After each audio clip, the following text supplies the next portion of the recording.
You're listening to The Mountain Gardener with local expert Ken Lane. Mountain gardening can be challenging, but with Ken's tips, tricks, and garden advice, you'll reap huge rewards. Now welcome back to The Mountain Gardener. And welcome to this week's edition of The Mountain Gardener. Your host, Ken Lane, talking about the landscapes of northern Arizona. It's hot. It's dry. But the monsoons are coming. They're almost. I see cloud cover in Nogales, southern Arizona. I see the White Mountains are starting to see some clouds in the monsoons. We're not after just rain. We're after cloud cover and humidity, just relief from the sun. So your plants are just keep them hanging on. Within 2-3 weeks, right after the 4th of July or so, I think we're going to see some at least humidity and clouds, and then some monsoons. It's our typical pattern for the mountains of Arizona. So keep those things going. If some of your plants are heat stressed, just keep them hanging on. Be careful not to overwater some of those plants. Plants need to be able to breathe. If they sit in water just soggy wet all the time, they're not going to be happy, and it almost accentuates the problem because the roots will start to rot off of that plant. So there's less roots to support that plant, and so you'll see the stress show up as though it was lack of water, but it's not the roots drying out and causing that issue. It's the roots rotting off and causing the same exact symptoms. So that's something to watch in the month of June. Just right before the monsoons, we tend to overwater, deep soak things. Gather up all that water you have to that plant and give it to it all at once. So a big tree or a big shrub, instead of every day or every other day watering, give it all of it at once and really push that water deep down into the soil. That'll make for a hardier plant, and it'll allow you to back off so that plant can breathe. It needs oxygen down at the root level. If you fill up all those air pockets with water molecules, the plant is going to suffer. And so that's just something to kind of watch. Just keep it hanging on. This is when your trees really play out and make a difference. So if you've got a lot of rock lawn and you just don't have enough trees, you're roasting right now. So we have some very nice, getting to be mature trees around our house, and it's just pleasant in the shade. Yeah, it's hot in the sun, but very pleasant. Even though it's 95 out, it's pleasant under the trees. Trees reduce the temperature underneath under the ground. It's not just they provide shade. They are actually like a mini evap cooler system. The trees are actually controlling their environment so that they remain cooler. And so they're perspiring, they're letting off some moisture, they're shading themselves, they're trying to protect themselves from the wind. The leaves actually turn on a tree. Depending on what time of day it is, it'll actually expose the leaf to more sun or fold it back so it has less sun. So these are living, breathing organisms, and they make a difference in your yard.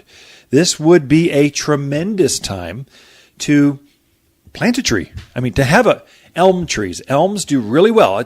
Down in the courthouse in Prescott, those are American elms.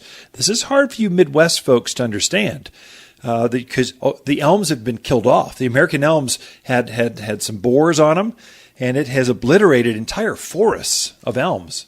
But we don't have that issue here because we have the Rocky Mountains to contend with. That's keeping those borers away. So we've got a large expanse. So we've never seen that particular issue. So they do really, really well here. You could plant one. They grow fast, tremendous shade, large tree. We've even got some variations of the Chinese elm or Siberian elm, the weedy one, the one that throws seed everywhere. Don't plant that. That's a curse. But we do have varieties of that don't seed. We've actually created a hybrid that has the fast growth, has the hardiness of that wild weedy one, but without the issues. It doesn't get slime flux like the native one, like the wild one seeding up. It doesn't get the borers. There's a little tiny bug that scrapes the foliage off of those leaves, and it skeletonizes the elm leaves. These varieties, we've bred that out so those bugs are far less prone to get on those. But it's a tremendous time to plant one. Just make sure. Don't overwater it. So that'll be the secret. So twice a week watering for your new things, a deep, deep soak, and then let it dry out. And that will encourage deeper roots underneath those trees. Birch, I think, is hardier than aspens. Aspens are by far the number one seller. So I've got aspens at our house. It's on the west side, so I'm using aspen, that columnar shape, to shade this 2-story house. And the master bathroom just roasts. It just gets so hot. So I'm using aspens because I could get them a little bit closer to the house. If I had to do it over again, I would plant birch myself, only because, I can't. There's pros and cons to everything, aren't there? Because I've already planted an aspen. I'd plant something different just for fun. But birch, they seem to take the clay soils a little better. Aspens do well. They're natives. They'll grow all the way down to, 4,000 foot level. It's amazing how far down they'll go if you put them on a drip system. Above 6,000 feet, high 5,000s, it'll naturalize. You get them rooted, and they'll just kind of take over by themselves and go on their own. But they need a little bit cooler climate. Of course, Flagstaff, Williams, you folks are famous for your groves of aspen trees. White Mountain's famous for your aspen trees. Well, we can also grow them down here at the lower elevations of, say, Prescott Valley. I would say Prescott, obviously, Highland Pines. You could go down over towards Skull Valley, Kirkland. Well, I've grown them personally down there. They do really, really well. So and use them that way. The aspens, sometimes they get a leaf spot on them, so it's easy to solve, but some people let it get away from them, and the birch doesn't have that, has none of that. They both have white bark. They both grow in a vase-shaped or a columnar shape. And so they're just good choices, and it's a good time to put them in the ground. Sycamores. Boy, if you want a fast-growing, large-leafed, big tree, sycamores are the way to go. My personal favorite of all of the shade trees are maples. They're depending on what variety you go with. Maples, big leaf, lots of shade, fast growth, and then certain varieties don't get wind whipped, so they'll take that wind better than a lot of other varieties of trees. And it's a big tree. It gives you lots and lots of shade, like 30 foot tall, 40 foot tall by 20 foot wide. I mean, you can put it by the driveway and park underneath the shade of this tree. It's that big. It's a true shade tree. So if you need a big space, plant those, the bigger trees. Several varieties. I like the blaze maples or the red maples. It's a fast-growing red maple that just does really well here. Put on a drip system, plant a brand new one. Just plant it tomorrow. Here's one thing. I would not plant a tree myself right now. I would hire the nursery to do it for me. Let them take the heat and stuff. Typically, planting is going to be about half the price of the plant if they do it right. So that's rough. It's a little close. If it's a bigger tree, it's a little less than that. If it's a smaller plant, maybe it's a little bit more. But it's about that. You can almost 50-60%. That's about what the cost is to have it planted. But when it's hot out, that's worth every dime.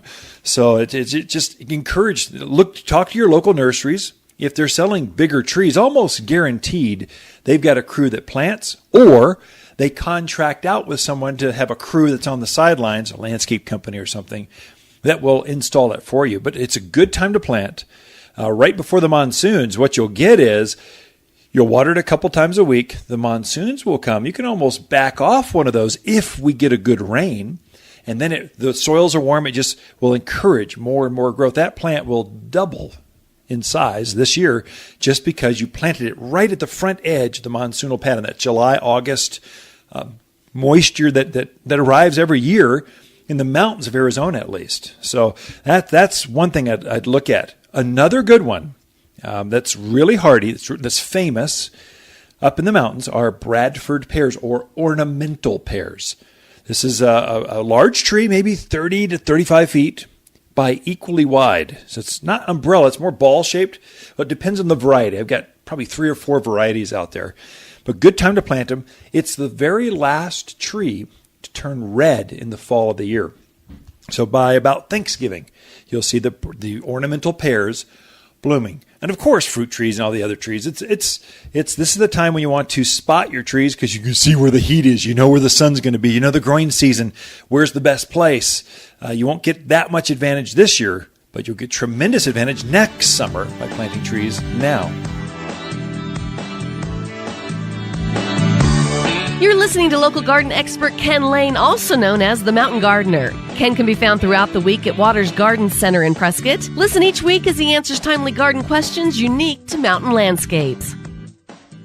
Hi, Lisa here with the Plants of the Week and our little Janie Gara. Little Janie is a charmer with flowers that float above this 15-inch plant. The fluorescent pink flowers will wow the hummingbirds with Janie's charm as well. Hummingbirds throughout the neighborhood will visit your plants. They're just so popular and only $14. She thrives in hot, dry gardens and only found at Waters Garden Center, 1815 Iron Springs Road in Prescott. Where people who love their native plants to be beautiful and hassle-free, they love to shop. Hi, Lisa here with the Plants of the Week and our Royal Burgundy Barberry.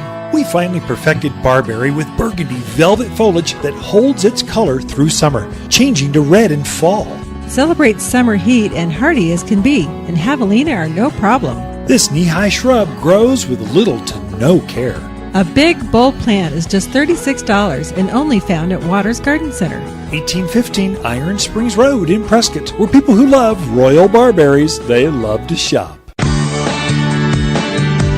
You're listening to The Mountain Gardener with local expert Ken Lane. Mountain gardening can be challenging, but with Ken's tips, tricks, and garden advice, you'll reap huge rewards. Now welcome back to The Mountain Gardener.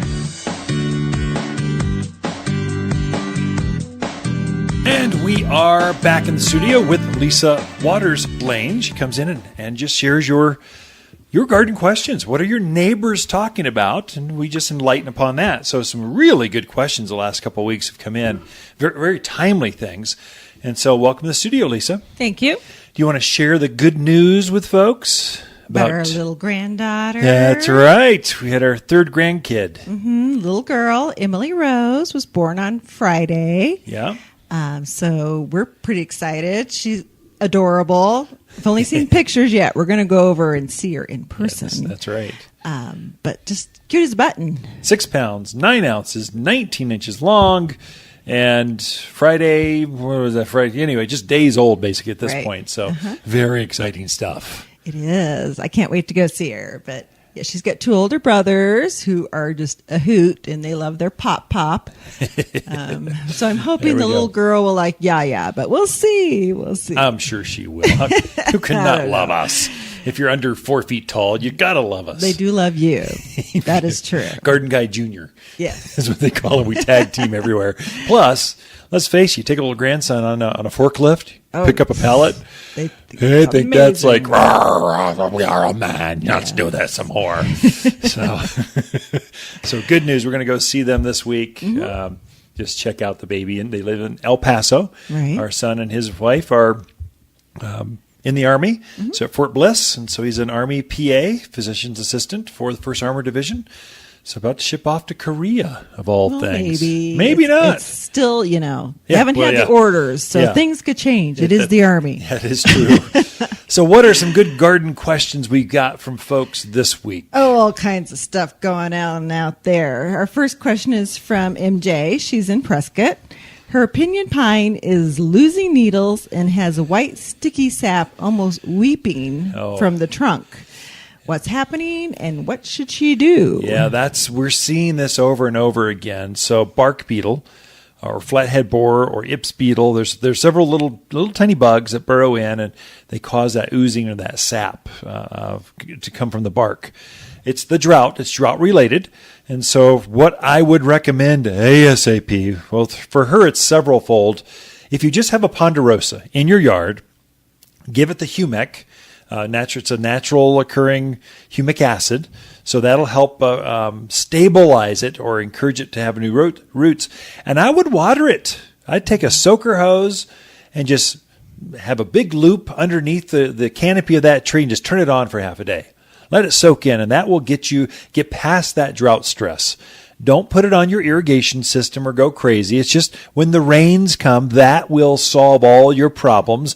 But really, I encourage folks, April, May, and June, deep soak your valuable native plants. Just those 3 times. Once a month, soaker hose, leave it for half a day, soak it in one time, and that will get you past this drought stress. And so bark beetle and these insects that are eating trees, they like the weak trees, not the strong trees. And so if your neighbors have a weaker tree than you do, they'll go eat their tree, not yours. So you won't have problems. The tree can naturally defend itself. The humac is going to help it get the more needles back. That's going to help it not look so sick at this point. Hopefully, there's a line in the sand that plants, once they cross, there's no way to bring them back. But if you've got some green needles, there's hope. I would encourage it hope, because if you lose a big ponderosa, what's that worth? Thousands of dollars. It can't be replaced in your lifetime. So we really want to go after this right away. For this gal, I would say you've got bark beetle, give it the humic, water it once, and then I would say fertilize it.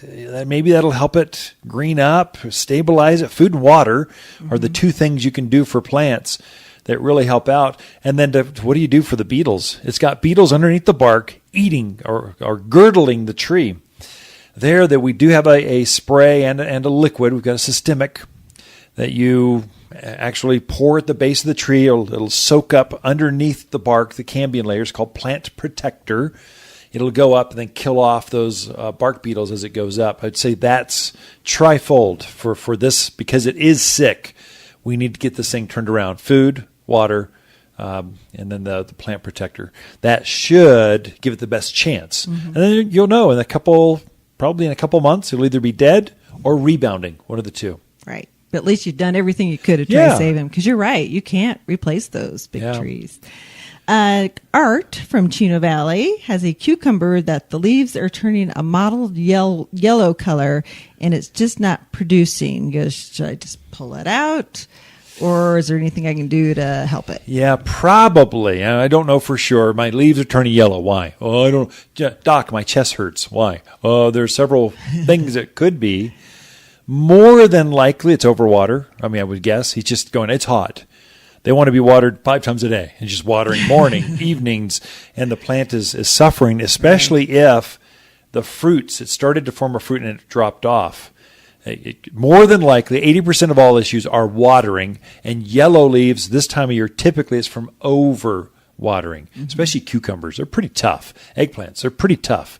Squash, they're tough, but they're kind of weepy, and they kind of like to wilt and perk back up. I would say any yellow leaves, pinch them off. And then the other thing it could be, now we're into obscure, it could be a calcium deficiency. So, or food deficiency in general, but calcium specifically, if that fruit is dropping off, that's usually lack of calcium, and part of that's tied into the watering. The water locks up all the minor elements, and so the calcium deficiencies show up in yellowing of the fruits and yellowing of the leaves. What to do there?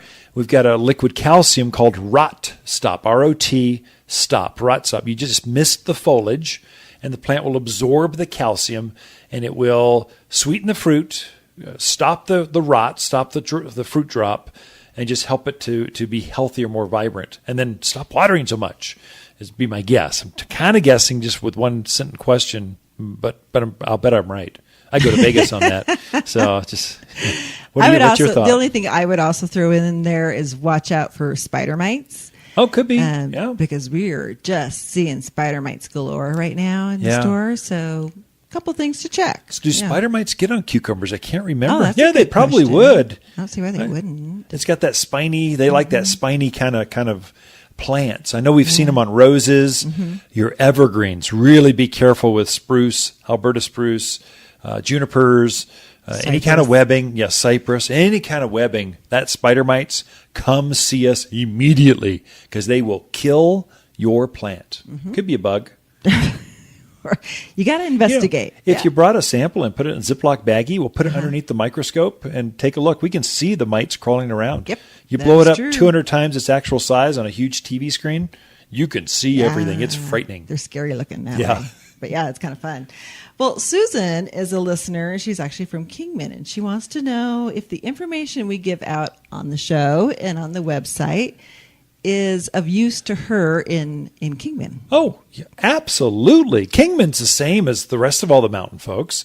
It's just they're windswept. They got more wind than usual, so you got to watch that. So the first thing you do with any of the valley areas, Paulden, Chino Valley, Kingman, the ridge lines of Prescott, Payson, just Holbrook, we're all the same.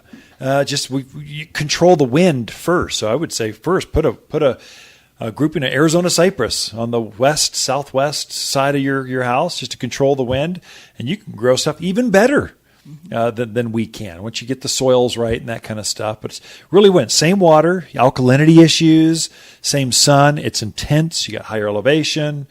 You just have more wind factor than the rest of us. Although some of the ridge lines around Highland Pines, the mountain tops. Nothing's worse than up there. I can't believe you go look at someone's house. The vistas are spectacular, but there's no soil whatsoever, and the wind is just constant. I don't know how people garden up there. Talked to one gal. She had a rock pile, and she just put up some more rocks at the lower end and backfilled with some soil. She's pocket gardening through her rock pile. But that's brilliant, and she's having great success. So you'd think it'd have radiant heat or wouldn't drain right or something's up, but she's having tremendous success. So I'd say it would definitely apply. Absolutely. Okay.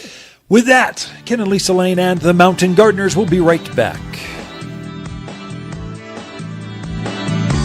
The Mountain Gardener, your source for garden advice right for the higher elevation of Arizona with local garden expert and the Mountain Gardener himself, Ken Lane. Listen in every week for Ken's tips, tricks, and techniques that are guaranteed to make a difference in your yard this season.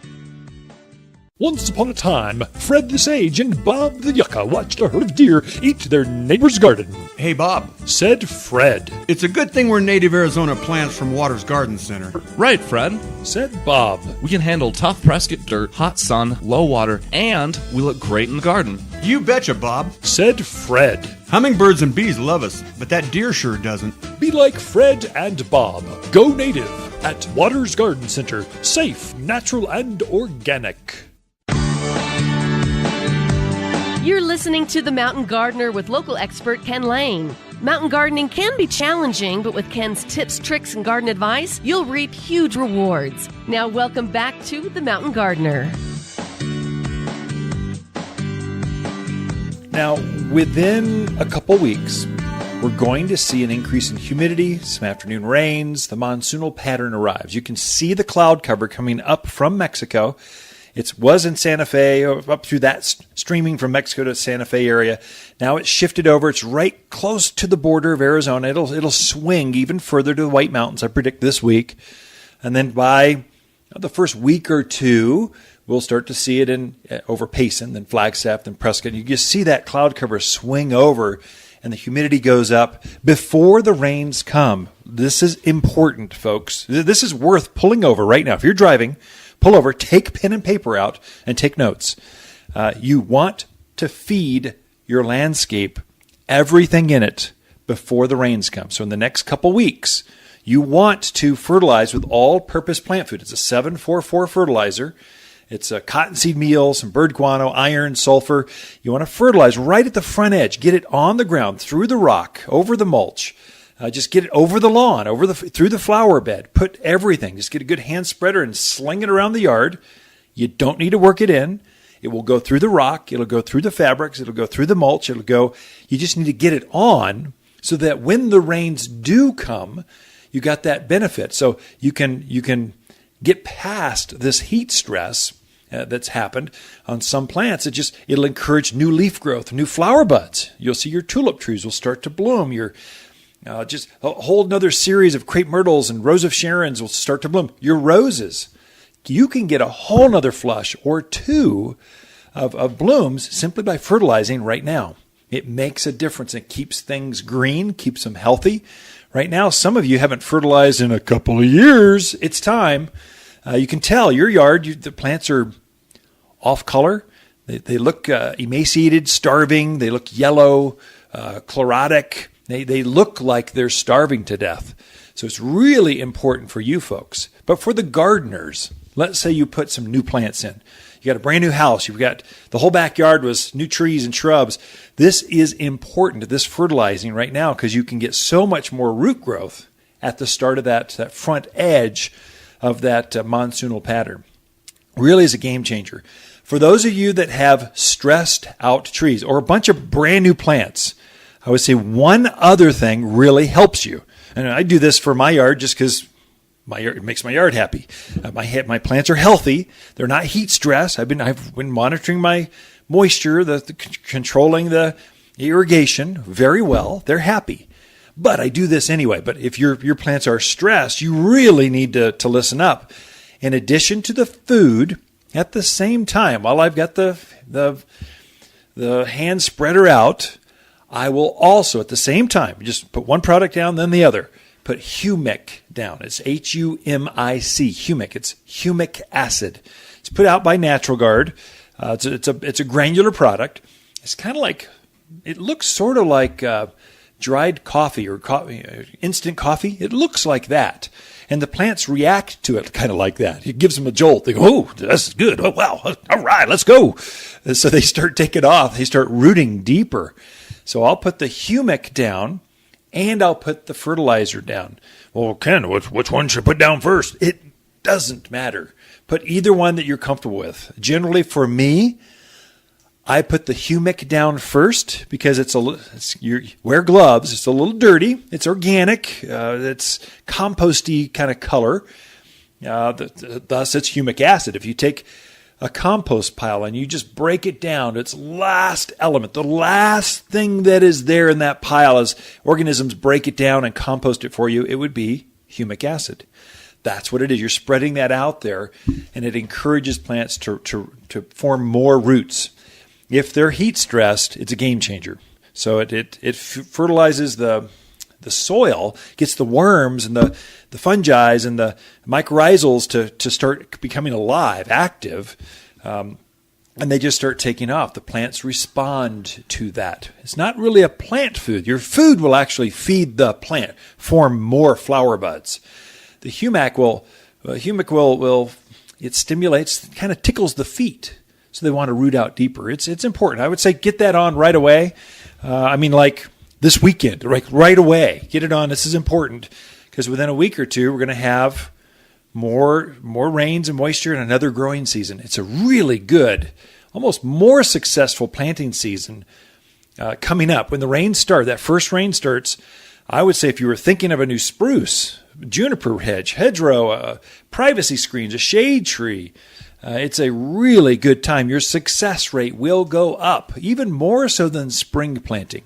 Because spring, the ground is so cold, the wind is so ferocious and unrelenting. The tender new leaves are out, just exposed. Right now, the plants at the nurseries, we've got mature leaves. They're tougher, thicker, stronger.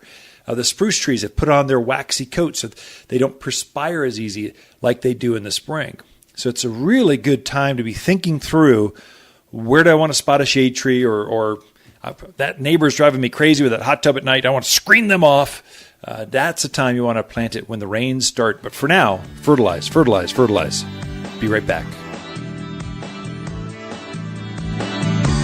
The Mountain Gardener, your source for garden advice right for the higher elevation of Arizona, with local garden expert and the Mountain Gardener himself, Ken Lane. Listen in every week for Ken's tips, tricks, and techniques that are guaranteed to make a difference in your yard this season. Hi, Ken here with the plants of the week and our Purple Magic Crepe Myrtle. You'll be wowed by the sheer amount and intensity of the purple blossoms that shadow this impressive bush. Leaves emerge as bold red foliage in spring and then turn bright green just as the purple flowers erupt in summer. It blooms twice, first in summer, then again in autumn. And at $39, you can have more than one in the gardens. Waters Garden Center, 1815 Iron Springs Road in Prescott, where people who love to garden, they love to shop. Hi, Ken here with the plants of the week and our timeless beauty desert willow tree. Large, fragrant burgundy and lavender flowers appear in big, bold clusters all summer long. This unique water selection is prized for its extra long bloom time without the need of seed pods. The flowers are highly attractive to hummingbirds, 100% Arizona native and just $59. Waters Garden Center, 1815 Iron Springs Road in Prescott, where people who love their native plants to really bloom, they love to shop. And we are back with Lisa Waters Lane in the studio. She brings some garden inspiration, just her touch, her opinions, beauty of gardening, the fragrance, the colors, the textures, that florist touch that comes into the garden. She shares her thoughts. Welcome back to the studio, Lisa. Thank you. So we should mention a big thank you to all that supported. We had about, I don't know how many people, 350, 400 people here last Sunday for Grapes for Grades. And it's unofficial, but last I saw, they had raised $58,000 for the school districts. So doing online classes, catch-up classes, math and reading clinics in the summer. There's a lot of different things. We give the garden center away to one nonprofit per quarter. And in the summer, we give it to Rotary. And Rotary, one of their causes is, there are many causes, but kids and education. And so that money goes right back. And there were enough sponsors where all the money raised goes right to the kids. So it's great. Like no expense, so it's just a hoot. It's a wine garden party. Barry with El Gato Azul, downtown Prescott, tremendous chef, donated a lot of his time and got the food at cost. So really couldn't have done it without him, Barry and his team at El Gato. We had Lamb Chevrolet, major sponsor, lots of major sponsors. We can't call them all out, but just a good time. Thank you for supporting that, folks. We get a lot of the glory and credit, but no, this was a huge team effort. And really it was the Rotary Club, service clubs. If you really want to get to know a community, get involved in a service club, because you get to see the heartbeat of a community is with Kiwanis or Lions or Rotary or all these other service clubs that are Optimists and all these things. Get plugged in and you'll get a feel for what's going on. So everyone goes, oh, it's an inside club. It's insiders group. It's going, well, yeah, we all do stuff together for the community. Right. You can't just come in and go, I want to be a part. You got to jump in and help. And that's so easy to do in the mountains of Arizona. It's so easy to do because we're small, intimate. And very active. Your group is, they were working their tails off that night. It was fun to see. But a really nice group of people, the Rotary Club you're involved with. And what a great cause. Prescott Frontier Rotary, Tuesdays in the afternoon at noon. Downtown at, I forget what the Mexican food restaurant on Gurley Street is. Guacamaya. Like is that it? Great food. Join us. Come as my guest anytime. Be glad to show you around the Rotary group. But not just promoting Rotary. They do a lot of good stuff. There's a lot of I don't want to offend the Lions or the Kiwanis folks or the other folks either. Wouldn't dare do that. And men and women are. Yeah. It's like all are welcome. It's not like it's just a men's club. We love to see women involved. It's generally business leaders. Rotary is what that kind of what that is. So it's just anyway. I notice you don't do sunup Rotary. You sunup. You guys are nuts. Who gets up at 6:30 to go meet and have a Rotary meeting? Certainly not you. I like the noon lunch meetings. Yeah, warrior style. So anyway, we've got we're taking up your time. Yes. This is all about you. And what do we need to know this week? Well, it has been toasty, hasn't it? Yeah. So I thought I would talk about plants that like the heat. Yeah. They're going to perform better in the heat. Yeah, that's true. Good. So I thought we'd talk about some of those. Yeah. So, some plants are kind of like lizards. They like to crawl up on a rock and they're not going to move until their core temperature gets up to like 90. And then finally they take off. There's some plants that are definitely like that. Oh, definitely. The one that I like that is underutilized here is the yellow bird of paradise. Oh, yeah. It's not the tropical one, and it's not the red one that they grow down in Phoenix, but it's still very, very pretty. So the blossom has like orange outer petals, and it has orange kind of stamens in the center of it, but it's a yellow blossom, but very, very pretty for one of those really hot drought areas.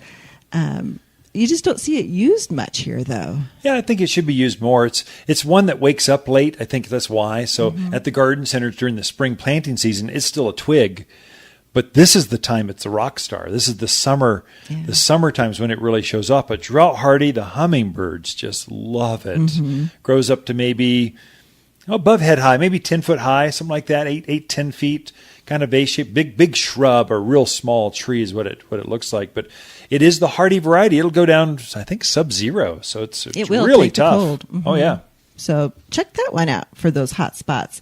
And of course, you have to mention the red and yellow yuccas. You can put, even down in Phoenix, those things grow. Pretty they like diverse. the heat so much. But I like the blossoms on them. We got some yellow ones in this year, and it really was a nice contrast with the red. Everybody's so used to seeing the red yuccas, but the yellows were just a hair different, and they would look really, really pretty next to the yellow bird of paradise. And they're a little bit bigger. I mean, yellows get up that flower is probably hip high, a little higher. So it really is a showstopper, especially if you got a lot of blues out there. Naturally, oaks and cypress and cedars have more blue colors. That yellow pops, I think, more than the red does. But we'll sell 10 reds to one yellow. Right. So if you just want to be different, buy the yellow, plant the yellow, do the yellow, because it is pretty. It is different. Very attractive. And then if you don't have the big space that you need, because the yuccas get 4 by 4 easily. The brake light yucca is the more compact or dwarf variety, and the blossom on it is a beautiful red. Just much more red than the red yucca, which to me is a brake more, light. yeah. But just that's the name, brake light. Brake light. Red. That's the yucca. So that's a great one. So looking for a bigger tree, or a little bit bigger tree, desert willows. Yeah. Definitely showstoppers this time of year with their blossoms. They almost look like little orchid blossoms on there. Absolutely gorgeous. Timeless Beauty is the variety that we like to sell because it doesn't produce the pods. Yeah, blooms more because it doesn't form a bean pod like the native ones that grow in Dewey, Baghdad, Skull Valley. You'll just see them wild throughout northern Arizona. So it's a great one. Hummingbirds again like it. So it's a key food source for them. They'll nest in it as well. So it's a good one for that. And once it gets up to size, cut it off of all care. It'll go by itself. It is a true native. You had some 15-gallon true native desert willows. Right. They're way above head high, in full bloom, with a purple flower. Like the whole thing's purple. That's funky. Where'd you find that at? That's crazy. It's I will beautiful. not give away my secrets. One tree that you like, it's not my favorite tree, but you like it, is the mimosa tree. Yeah. And it definitely has those really pretty pink blossoms on it that the hummingbirds, Yeah, they go which crazy is for it. surprising. You wouldn't think, Yeah. but they just love that. And the swallowtails, they're out there on top of the butterflies like it too. So Yeah. I like that. It does form a bean, can be a little droppy or dirty. So don't put it in the middle of a rock lawn that you like to keep pristine. Put it on the outer edge. But it's fine if it's just a native garden section. Big umbrella shaped tree that It does just have a blooms nice and canopy. blooms. Yeah. I would agree with that. But you're right, it's messy. We argue about that tree all the We time. do, and I'm not cutting them down. I love them. And of course, you have to mention Arizona cypress because it's another one of those. Boy, it can take brutal conditions and you get it established. And for most years, you could take it off the water. Probably not this year, but a lot of years you could. Yeah, absolutely. Junipers are the same way. Italian cypress. Leland cypress are suffering a little bit. The green ones, they're dying out because of a disease going through. But these other varieties they're unaffected. They just don't even, I wonder why. They're not even phased. No. But we don't even sell Lelands anymore. It's always Arizonicas or Junipers or Wichita Blues or some of these other evergreen, thick, heavy growing varieties. Right. So some of the shrubs or perennials that love that blistering heat is lacy blue Russian sage. And I like lacy blue because it doesn't get to be 5 by 5. That's right. It's a little easier more care. compact, and in those smaller landscapes much better. Crepe myrtle is another one I would say likes the heat. And there's a new butterfly bush out that is a dwarf, only gets 2 foot tall, but the blossoms are as big as on the standard. Nice. Those are great. And you could keep going. There's so many things. There's a lot of color out there, even though it's 90s. In Prescott, it's 90s here at Waters Garden Center. There's lots of blooms. Roses you didn't even touch. They're starting to set a whole other set of flowers. Perennials like gaillardias and cone flowers, echinaceas. They're just tremendous choices for the gardens, and they actually celebrate or enjoy the heat. So the spring bloomers, not so much. Summer bloomers, they're in heaven. I'd say grapes, blackberries coming on. There's lots going on in the gardens that you can plant this time of year. Thank you, Lisa. Be right back. Ken and Lisa Lane and the Mountain Gardeners. The Mountain Gardener, your source for garden advice right for the higher elevation of Arizona with local garden expert and the Mountain Gardener himself, Ken Lane. Listen in every week for Ken's tips, tricks, and techniques that are guaranteed to make a difference in your yard this season. Hi, Ken here with the Plants of the Week and our Gold Star Potentia. A rising star in the landscape, bathed in flowers as gold as an Arizona sunset. Growing to only knee-high and wide, this shrub loves growing in our sun and uniquely resistant to heat, wind, water, fire, and deer, all wrapped up in a showy little package and under $30. Waters Garden Center, 1815 Iron Springs Road in Prescott, where people who love gold stars wrapped in tidy little packages, they love to shop. Hi, Ken here with the Plants of the Week and our Lavender Shades Blooming Pinta. One of the best butterfly attracting plants. It's right up there with milkweed, only prettier. Hummingbirds have to dance around all the butterflies of this deeply colored summer bloomer. Plant a few in the vegetable garden to attract pollinators that help tomatoes and squash set more fruit, all for under $10. Waters Garden Center, 1815 Iron Springs Road in Prescott, where people who love to garden, they love to shop. The privilege, actually the fun, the joy of having a garden center, a radio studio in your garden center, is when you see really smart gardeners, you can grab them, bring them into the studio and go, hey, you need to share that with the rest of Arizona. Jim Roop is Monrovia Growers representative for the state of Arizona. He does nothing but log miles throughout the state, talking to independent garden centers and just helping them get the right mix, shipping, just all this stuff. And Monrovia they're kind of like the Cadillac, or anymore, I guess, what's the number one luxury car in the world? Mercedes, or they're the Mercedes of the plant world. They grow an exceptional plant. And so we like their plants because they're an up-end quality. So when we cherry pick those up, but Jim was sharing with our staff and some of our customers how to grow better grapes, berries, brambles, not so much fruit trees, but the shrubs of the yard. Well, how do you get a better production out of those? And so, Jim, I'm glad you're here. Well, thanks. Thanks for the invite, Ken. Yeah, you bet. So Monrovia Growers, how are things going with Monrovia, and what's new? And then are you burnt out yet, or you? No, spring is just starting. It's underway, especially in the desert, and the mountains are just starting. It's kind of a little bit warmer than normal spring, so everyone's kind of got their trowels out and ready to start digging and planting, and it's exciting. I love it. How many miles do you log how many garden centers do you service in Arizona? I probably have about 20 to 25 that are Really? my main customers. About 50,000 miles a year. 50,000. There you go. It's great. I go from the low desert all the way down to Sierra Vista, Tucson, up to the high mountains of Flagstaff, and out of the way places like Page. How do you get a job like that? Do you have to be a plant nerd? I mean, do you have to be a horticulture? You have to know I know you know all the botanical names, but is that first, or is it I need to be a salesman? I need to know plant? What? It just kind of comes with job experience. It does. I started out in a retail garden center as a young lad decades ago, and learned a lot there in the trenches at the garden center. Sure. And then got a job with Monrovia 25 years ago. Yeah, wow. Okay. Well, you're no spring chicken anymore. No. We're both right in there. But you know plants, and you know how to get them to produce. You introduce new plants. I mean, Monrovia, they've got some good breeders. They've got good growers. You're introducing some things like the Razzle Dazzle Raspberry. That's a really cool plant. That's something new you brought out for us last year, and it's a raspberry that's not vining or caning. It's a shrub. Yeah, you can grow in a container. And I love the name Shortcake. It just perfectly describes. It's a little compact 2 foot by 2 foot little compact shrub you can put in a container, which is excellent.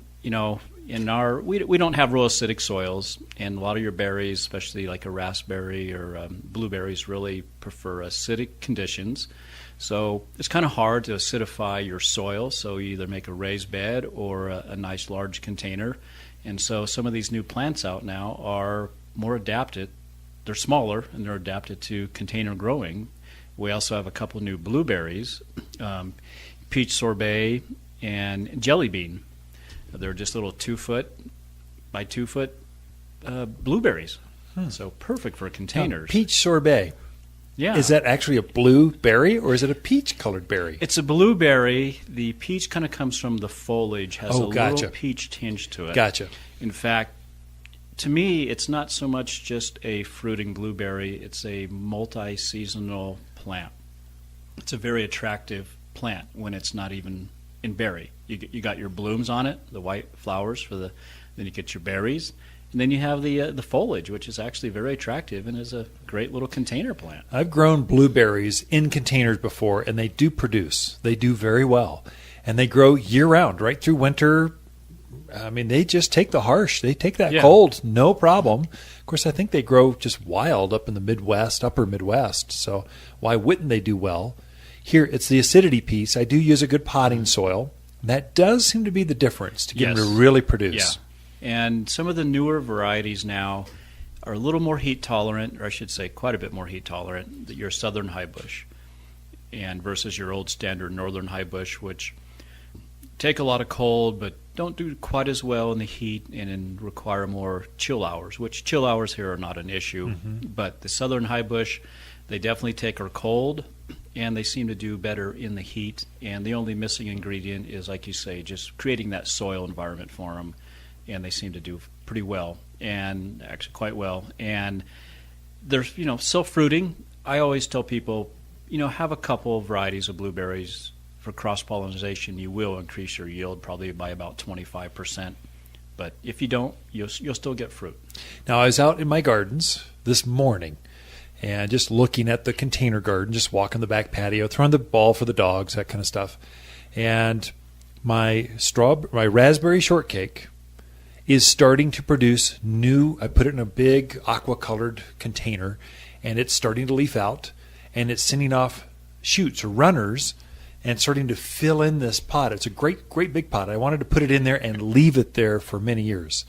And so it's starting to really fill out. I think this is the year. This is year 2 where it's really going to produce for me. Yeah, on most of your berries, raspberries, blackberries, and the strawberry shortcake raspberry produce on the second year's wood. Okay. So make sure I hope you didn't prune back the suckers. Did you? No, Okay, no, I know all right. better than that. But that's good. We should let the audience know. So now, that old cane, let's say you've got a blackberry, a bramble. So it's a larger cane, and it's taking up some real estate. It's pretty good size. Puts on these long 10-foot canes. It produced like crazy last year, that cane. Right. I need to prune it back. I need to get it back in its space. How should I go about cleaning that up so I encourage more second-year wood, which is where I'm going to get the fruit, whereas last year's fruit production, that cane's not going to do as well, right? So it's not going to produce as well. That is correct. There is some variations depending on varieties. Example, Prime Jim Blackberry actually will produce on the first year's canes later in the summer or even early fall. So it will produce on last year's canes. Your standard, like the black satin, the thornless blackberry, it produces on the second year canes, like you said. So it's kind of a good idea maybe put a little piece of ribbon or something around your cane so you can kind of remember this was last year's cane, this is this year's. Because, it bloomed. Let's say you fruited in the summertime, you got your fruit. Pretty much then going into fall is when you want to cut that down to the ground. Just take that cane out. Because the new canes that came up this summer are going to be your next year's fruiting wood that's going to give you the fruit. So Same with raspberries. Same with most of your raspberries. Boysenberries, all those? Yeah. So, okay. Now, there are a few varieties of, like Indian Summer, they call it an Everbearer. It has it has a fall crop to it. Fall Gold is an Everbearer too. They'll put a small crop in the fall, and then their big crop will be the next year in the summer. And then once that's done fruiting in the summer, so basically anything that fruits in the summer, when it's done, cut it off. Got it. That's Okay. After they're done fruiting, it's done. I pick the crop, cut it off to the ground. Encourage more growth to come back. That's good advice. I mean, if you see some, I always waited until March. If you see some lingering flowers come on, that's you can leave it. You might get a few. Okay. But overall, as you're going into fall, you're done with your fruit production. At that point, just do it. Cut them off. Now you've got a new program. So Monrovia, your company, which I like. I mean, you're private owned. Your family. We know your owners. So Right. it's just we're friends. So I like supporting other small business. But you've launched a new website. You should tell us about that. So if someone wants to go online and shop for Monrovia plants, how many acres under production? Like a bazillion? A bazillion. Yeah. About It's a lot. 1,500 or so. But yeah. They can order plants right from the yard, and it's not the small putsy internet size. We're talking Right. fully established plants. Yeah, you order a 1 gallon or a 5 gallon. You're going to get a nice size retail plant. Give us the website. They can go look at that. www.monrovia.com. Just That'll go on get there. you the plants. Go on there and you'll see shop online. So Monrovia.com, and then it delivers right to the nursery. Yep. And then you can come pick it up at your local nursery, wherever that happens to be, and you can decide which nursery you want that to come to. Exactly. That is brilliant. Jim, we'll have to have you back. We'll talk grapes next time. All right, thank you. That would be very interesting. We'll be right back, folks. Don't you turn that dial.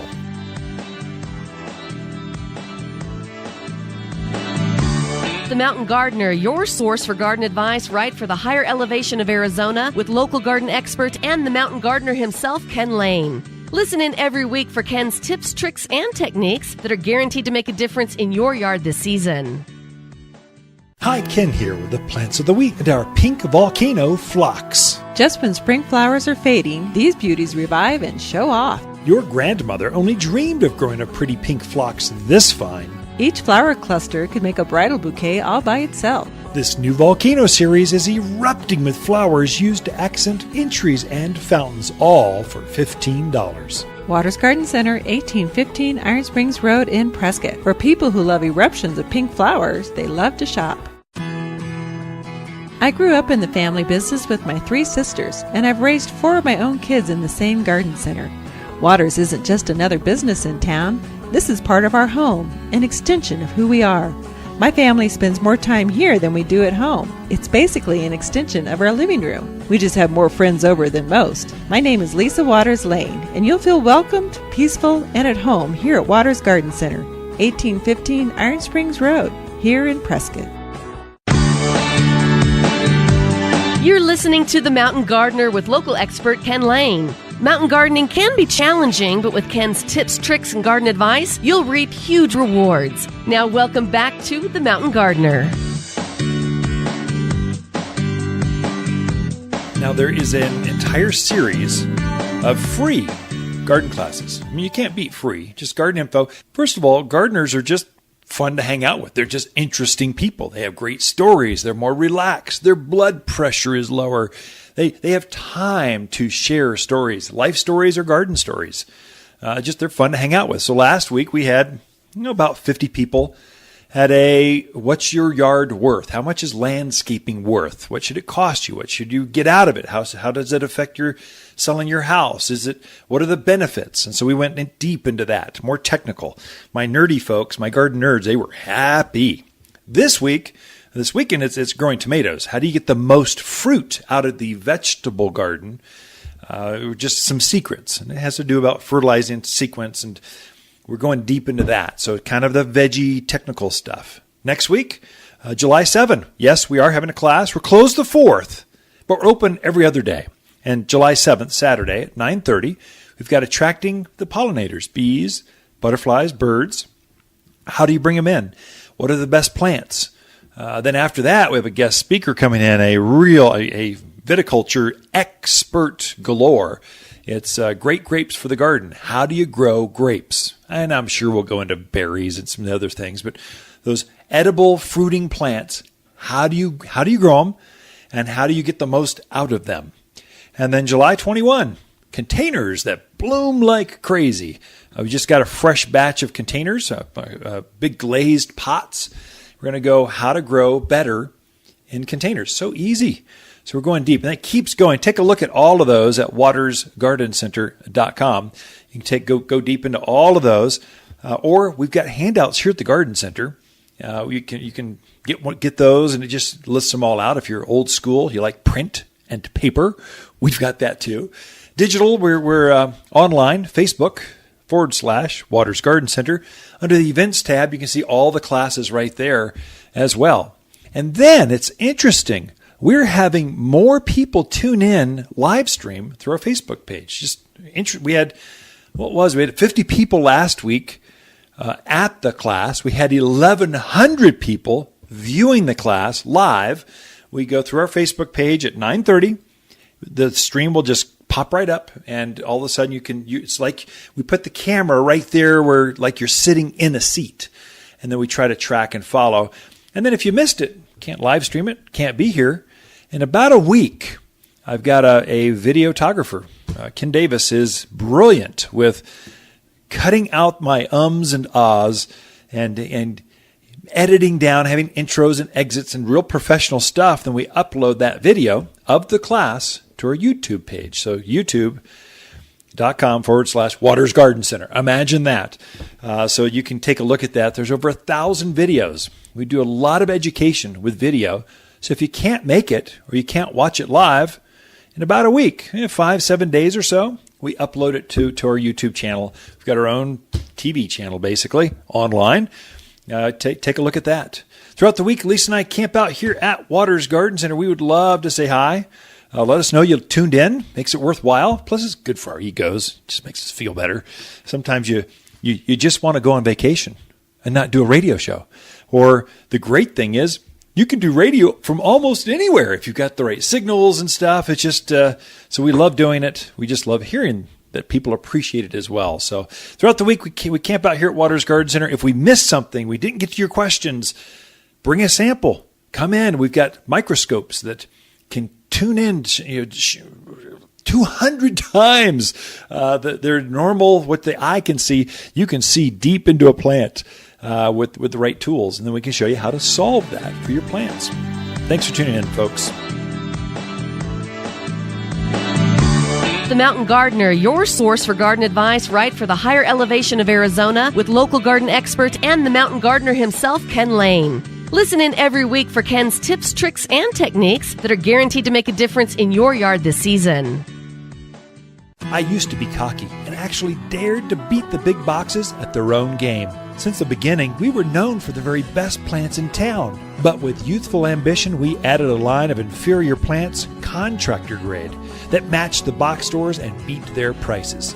We failed miserably. The plants were side by side. Waters hand-picked quality at the higher price and the inferior plants at the lower price with astounding results. The inferior plants, not bad quality, just not full and nice, were still there a month later. The hand-picked quality plants, they had been restocked twice and the bench was empty again. The youthful cockiness, it's tempered, and with age comes wisdom and knowing who you really are.